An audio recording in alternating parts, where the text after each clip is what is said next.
देखो बेटा, states of matter पहला लेक्चर है ये। इंट्रोडक्शन के अंदर इंटरमॉलिक्यूलर फोर्सेस के बारे में पढ़ना है, यानी कि मॉलिक्यूलर इंट्रैक्शंस के बारे में पढ़ना है और उस इंट्रैक्शन का थर्मल एनर्जी पर क्या इफेक्ट होता है, यानी effect of thermal energy on the molecular interaction, particle के मोशन पर। स्टेट किसी भी बॉडी की या तो सॉलिड होगी या लिक्विड होगी या गैस होगी, तीन तरह की तो स्टेट होती है। अब इन स्टेट के अंदर, हर स्टेट के अंदर प्रेजेंट होता है क्या? Intermolecular force. अब ये जो इंटरमॉलिक्यूलर फोर्स है, ये इंटरमॉलिक्यूलर फोर्स दो तरीके का होता है, या तो अट्रैक्शन का या रिपल्शन का। इंटरमॉलिक्यूलर फोर्स या तो अट्रैक्शन का होगा या रिपल्शन का होगा, सही है। इंटरेक्टिंग पार्टिकल कौन होंगे जिनके बीच में ये फोर्स लगेगा? एटम्स, मॉलिक्यूल्स, चाहे वो उनके बीच में बॉन्ड हो या ना हो, सही है। यानी कि जनरली ये इंटरमॉलिक्यूलर फोर्सेस तब लगता है जब बॉन्ड उनके बीच में नहीं होता है। यानी कि intermolecular forces are the force of attraction and repulsion between the interacting particles like atoms and molecules when they are not bonded with ionic और कोवेलेंट बॉन्ड, ठीक है। अब ये इंटरमॉलिक्यूलर फोर्स जो है, ये वीक भी होता है, स्ट्रॉन्ग भी होता है। स्ट्रॉन्ग हुआ तो प्योर केमिकल बॉन्ड हो गया, और अगर वीक हो गया तो वीक में कौन कौन से बॉन्ड आते हैं तो उनके नाम अब याद रखने हैं। तो वीक के अंदर सबसे इंपॉर्टेंटली वेंडरवाल फोर्स, दूसरी कैटेगरी है अदर फोर्सेस की। वेंडरवाल फोर्स वीक फोर्स की कैटेगरी में आता है। फॉलोइंग टाइप के वेंडरवाल फोर्स होते हैं। सबसे पहला dipole dipole interaction, in short DDI, जिसको बोलते हैं कीजम फोर्सेस। दूसरे टाइप का फोर्स होता है डायपोल इंड्यूस डायपोल इंटरेक्शन, जिसको नाम देते हैं डेबाई फोर्सेस, जिसको नाम देते हैं डेबाई फोर्सेस। ये हो गया डायपोल इंड्यूस डायपोल इंटरेक्शन। तीसरे टाइप का फोर्स होता है dipole induce dipole interaction, dipole induce dipole interaction, जिसका नाम होता है लंदन फोर्सेस। तो तीन टाइप के जो वेंडरवाल फोर्सेस हो गए वो कौन कौन से हो गए? पहले का नाम कीजम फोर्स, दूसरे का नाम डिबाई फोर्स, तीसरे का नाम लंदन फोर्स। कीजम फोर्स का मतलब dipole dipole interaction, Debye force का मतलब डायपोल इंड्यूस डायपोल इंटरेक्शन, और लंदन फोर्सेस का मतलब डायपोल इंड्यूस डायपोल इंटरेक्शन, ठीक है। बाकी अदर फोर्सेस के अंदर अगर आ जाए तो एक होता है आयन डायपोल इंटरेक्शन और एक होता है आयन इंड्यूस्ड डायपोल इंटरेक्शन। यानी कि अदर फोर्सेस के अंदर इन्वॉल्व कौन होगा? आयन। और वेंडरवाल के अंदर क्या इन्वॉल्व होंगे? सारे के सारे डायपोल। यानी कि डायपोल डायपोल को इंटरेक्ट करेगा, या डायपोल की वजह से दूसरा डायपोल इंड्यूस हो जाएगा, या डायपोल इंड्यूस करेगा किसी दूसरे डायपोल के इंटरेक्शन को। इंटरेक्शन का मतलब है अट्रैक्शन या रिपल्शन। इंटरेक्शन का मतलब है अट्रैक्शन या रिपल्शन का फोर्स। तो सबसे पहले बात कर लेते हैं पहले वाले फोर्स की, जिसका क्या नाम बताया? कीजम, जो क्या है? Dipole dipole interaction. केमिस्ट्री के अंदर इसको शॉर्ट में डीडीआई बोल देते हैं। एल्डिहाइड कीटोन्स के अंदर बहुत देखने को मिलता है डायपोल डायपोल इंटरेक्शन। तो डायपोल डायपोल इंटरेक्शन क्या है? तो HCl का मॉलिक्यूल हम जानते हैं कैसा होता है, पोलर, क्योंकि Cl पे कैसा चार्ज होता है? पार्शियल नेगेटिव, और H पे कैसा चार्ज होता है? Partial positive. तो ये दो HCl के मॉलिक्यूल है। ये दो HCl के मॉलिक्यूल जब एक दूसरे के पास पास आएंगे तो पहले वाले मॉलिक्यूल का जो क्लोरीन का नेगेटिव है वो दूसरे वाले मॉलिक्यूल के हाइड्रोजन के पॉजिटिव को अपनी तरफ इंटरेक्ट करेगा। ऐसा करने से दूसरे वाले मॉलिक्यूल में चार्ज का डेवलपमेंट हो गया। जब मॉलिक्यूल में दो कितने डायपोल हो गए? दो डायपोल हो गए, एक ये वाला और एक ये वाला।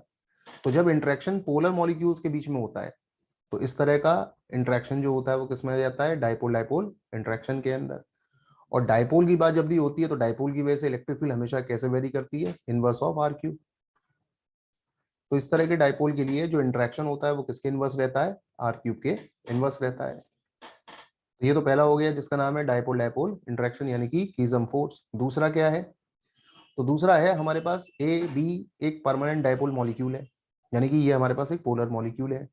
जब एक पोलर और नॉन पोलर मॉलिक्यूल के बीच में इंटरेक्शन आता है तो इस तरह का जो इंटरेक्शन है उसको क्या बोला जाता है, डाइपोल इंड्यूस्ड डाइपोल इंटरेक्शन, यानी कि interaction between polar and non polar species. अब जो चीज पोलर है उसका डाइपोल मूवमेंट है पॉजिटिव से नेगेटिव की तरफ। नॉन पोलर के कांटेक्ट में आते ही बी के नेगेटिव ने इस वाले मॉलिक्यूल के पॉजिटिव चार्ज डेंसिटी को अपनी तरफ अट्रैक्ट करना शुरू कर दिया। ऐसा करने से जब इस तरफ पॉजिटिव आया तो पीछे की साइड क्या आ जाएगा, नेगेटिव, तो उसका भी डाइपोल क्रिएट हो गया। कहां से कहां, पॉजिटिव से नेगेटिव की तरफ। तो इस तरह का जो इंटरेक्शन है वो किसकी वजह से डेवलप हुआ, पहले वाले मॉलिक्यूल की वजह से डेवलप हुआ। यानी कि एक मॉलिक्यूल जिसमें कि ऑलरेडी परमानेंट डाइपोल बना हुआ है उसने दूसरे मॉलिक्यूल में क्या इंड्यूस कर दिया, डाइपोल को इंड्यूस कर दिया। और जो दूसरा मॉलिक्यूल है वो बाय नेचर कैसा है, नॉन पोलर। तो जब कोई नॉन पोलर पोलर में कन्वर्ट होता है किसी दूसरे परमानेंट डाइपोल की वजह से, तो इफेक्ट जो है वो क्या कहलाता है, डाइपोल इंड्यूस्ड डाइपोल इंटरेक्शन, जिसको इन सच क्या बोला जाता है, डिबाई फोर्सेस। इस तरह के इंटरेक्शन के अंदर जो फील्ड या फोर्स है वो इनवर्स होता है आर की पावर 6 पर। इनवर्स किसके चलता है, आर की पावर 6 पर। बेस्ट एग्जांपल क्या है, जैसे कि वाटर और जीनन के बीच में इंटरेक्शन। जीनन कैसा है, नॉन पोलर, और वाटर कैसा है, पोलर। तो जो पोलर वाली चीज है वो नॉन पोलर वाली चीज को अपनी तरफ अट्रैक्ट करना शुरू करा देगी। सिमिलरली HCl के सोल्यूशन के अंदर अगर आप Cl2 को डालते हैं तो HCl और Cl2 के बीच में जो इंटरेक्शन होगा, यानी HCl के सोल्यूशन में Cl2 डिसॉल्व होना क्यों शुरू हो जाता है, तो इसका आंसर जो है वो ये है, डाइपोल इंड्यूस्ड डाइपोल इंटरेक्शन, जिसका नाम कीजम फोर्स भी है। तीसरा है लंडन फोर्स या डिस्पर्जन फोर्स, जिसको भी बोला जाता है instantaneous dipole induced dipole interaction. तो मान लो कि ये तुम्हारे पास दो एटम है ए और बी।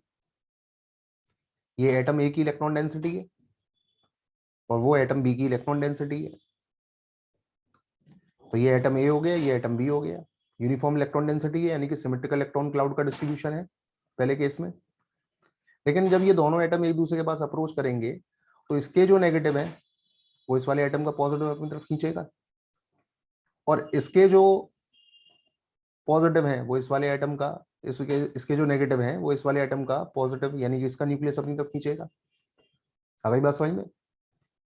तो ऐसा करने से पहले वाले के अंदर और दूसरे वाले के अंदर क्या डेवलप हो जाएगा, डाइपोल डेवलप हो जाएगा, पोलर में हो जाएगा। तो कहने का मतलब ये हुआ कि एटम ए के इलेक्ट्रॉन क्लाउड बी की तरफ शिफ्ट होने शुरू हो गए। तो ए के इस तरफ आया पॉजिटिव और इस तरफ कैसा चार्ज आ गया, नेगेटिव। सिमिलरली एटम बी के अंदर ये काम हुआ ए की वजह से, तो बी में भी डाइपोल क्रिएट हो गया। तो ये डाइपोल तब हुआ जब दोनों एक दूसरे के सामने आए, उससे पहले तो था नहीं। तो इस तरह के इंटरेक्शन को क्या बोला जाता है, इस तरह के इंटरेक्शन को बोला जाता है instantaneous dipole induced dipole interaction, जिसका दूसरा नाम है लंदन फोर्स और डिस्पर्जन फोर्स। डिस्पर्जन क्यों बोल रहे हैं, क्योंकि ये पूरी सीरीज में लगातार फैलता चला जाएगा।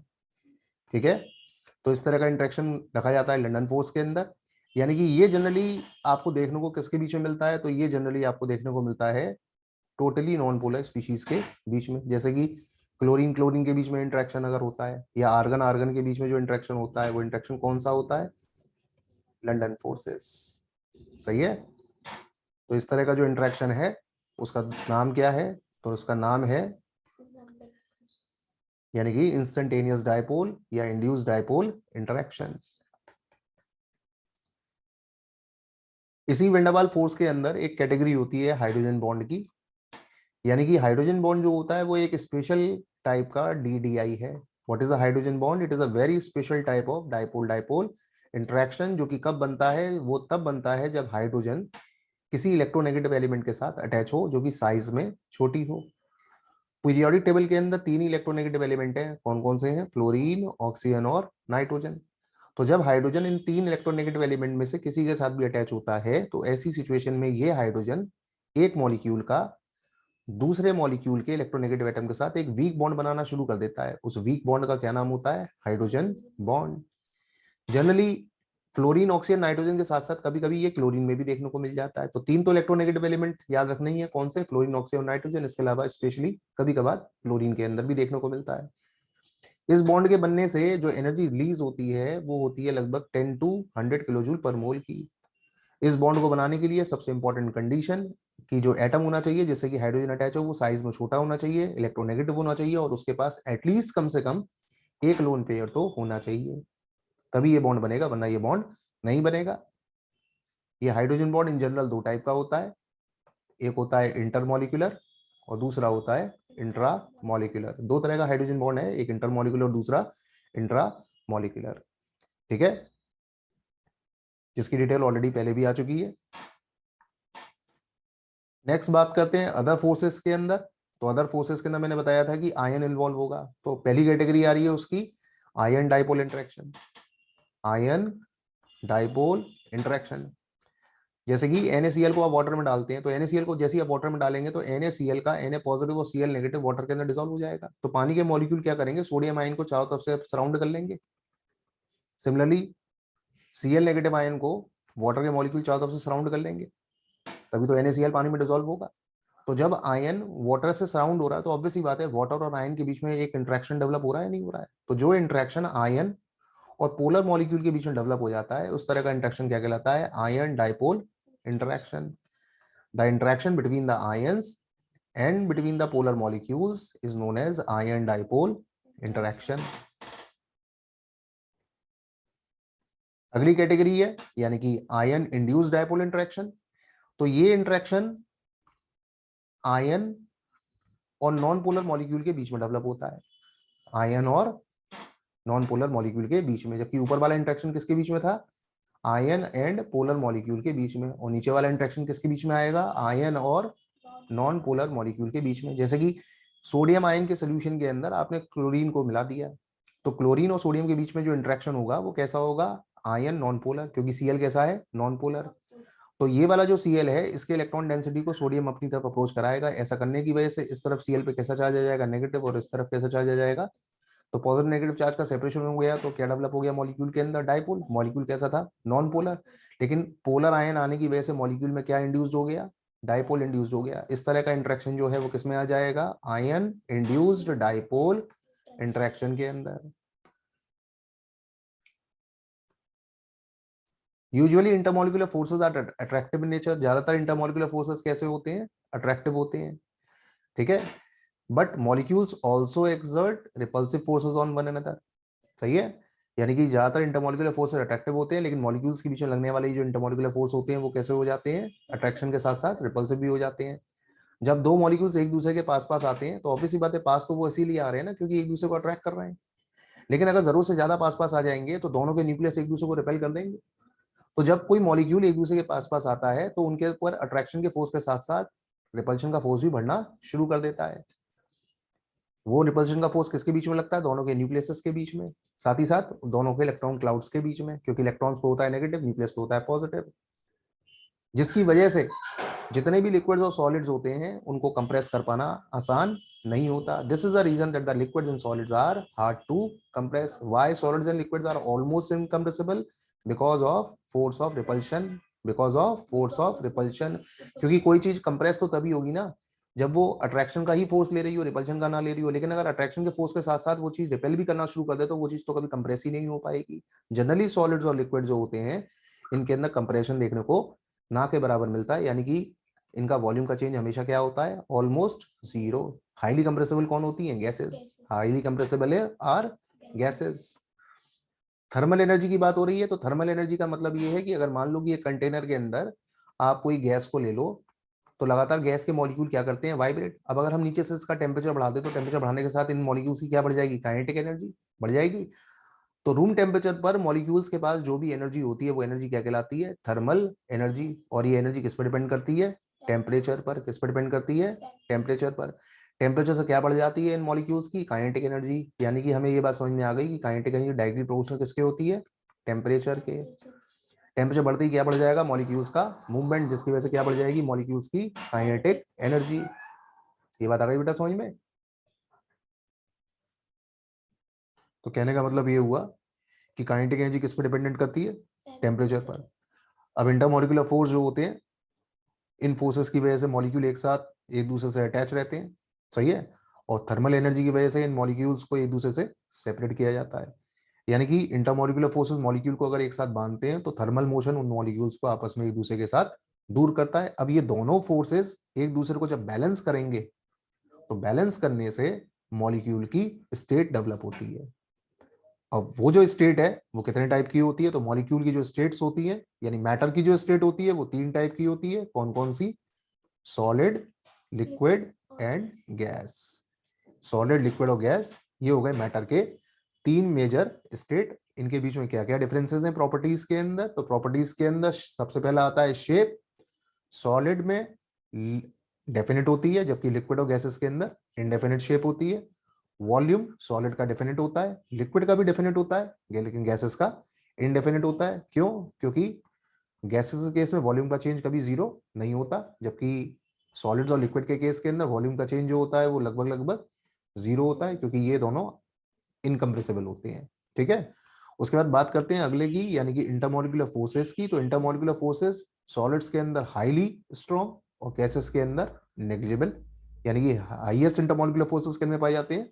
सॉलिड्स के अंदर। क्यों? क्योंकि इंटरमॉलिक्यूलर फोर्सेस इनवर्स किसके चलते हैं? डिस्टेंस के। तो डिस्टेंस सबसे कम किस में होता है? सॉलिड्स में, जिसकी वजह से इंटरमॉलिक्यूलर फोर्स सॉलिड्स के अंदर सबसे ज्यादा होते हैं। और गैसेस के अंदर इंटरमॉलिक्यूलर डिस्टेंस बहुत ज्यादा होता है, जिसकी वजह से लगने वाला इंटरमॉलिक्यूलर फोर्स नेग्लिजिबल होता है। डेंसिटी की बात करें तो मैक्सिमम होती है सॉलिड्स के अंदर, मिनिमम होती है गैसेस के अंदर।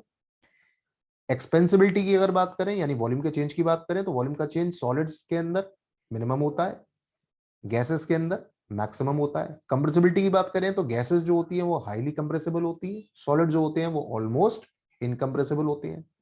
एनर्जी की बात करें तो पार्टिकल्स के बीच में लगातार रैंडम मोशन जो देखने को मिलता है वो गैसेस में देखने को मिलता है, तो एनर्जी मैक्सिमम किसकी हो गई? गैसेस की, और मिनिमम किसकी हो गई? सॉलिड्स की। ग्रेविटी का इफेक्ट की अगर बात करें तो ग्रेविटी का इफेक्ट सॉलिड्स पर पड़ता है, लिक्विड्स के मॉलिक्यूल्स पर भी पड़ता है, लेकिन गैसेस पर ग्रेविटी का इफेक्ट ना के बराबर होता है, इसलिए नॉर्मली कंसीडर्ड नहीं किया जाता। ये हो गए मैटर के तीनों स्टेट्स के बीच में आने वाले डिफरेंस।